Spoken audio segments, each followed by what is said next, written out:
sorry. It's happened before. Oh, yes. Look, do you think I could come and talk to you? That's not unethical, is it?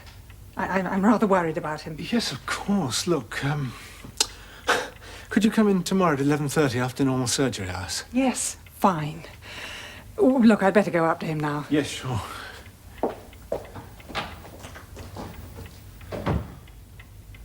Yes, it was very much as he described, until recently.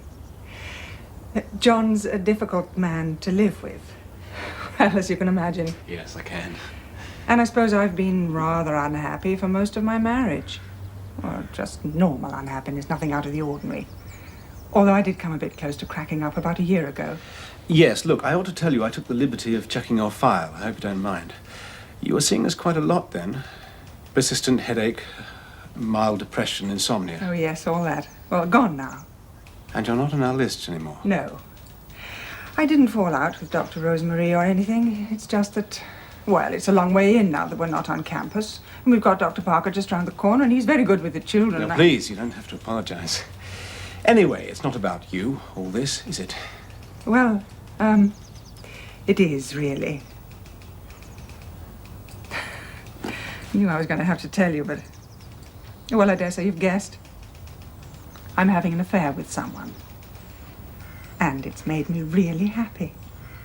It was bliss for a while. I felt so, strong and confident, and I could cope with all John's stuff.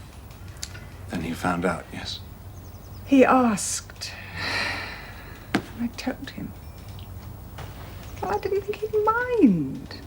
I mean, he'd never seemed to notice. And he'd had lots of, flings himself. Well, he sort of fell apart. He can't think about anything else. He's not really getting any work done. He follows me round. He keeps going through my... Well, you've seen him. Yes. You see, I haven't told him who it is. I have said I won't give it up, because I don't think I can. And I've told him it's not something I'm doing to him, it's something I'm doing for myself. But he can't grasp that. He knows I won't leave him. I don't want to leave him. I still love the old bastard. You know.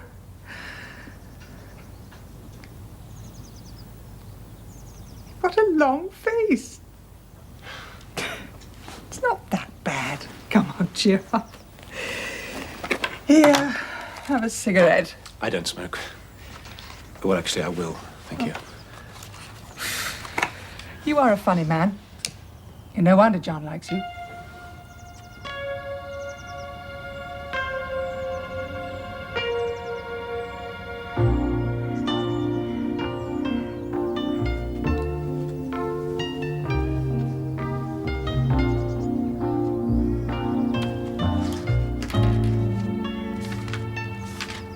Oh, it's such a relief to talk about it. You wouldn't believe it, the interest he takes in me. Night after night of psycho-terror. Waking me up every half hour. Who was that chap you were talking to in that coffee bar in 1964? I mean, honestly, it's quite flattering in a way. Terrible. Terrible. And then he gets out of bed and he rushes down to the car and he drives it round and round the estate. And then Wednesday, he went out in the middle of the night and he dug this great hole in the back garden and he wanted me to get in it with him. Well, I managed to persuade him back into the house. And I ran a bath for him. And then I had to get in that with him. He's like that sometimes. He's really mad for it. Like he used to be when he was 20. It was rather nice, that, in a way. Poor man. Poor man. And then the next night, he'll be complaining that he's impotent.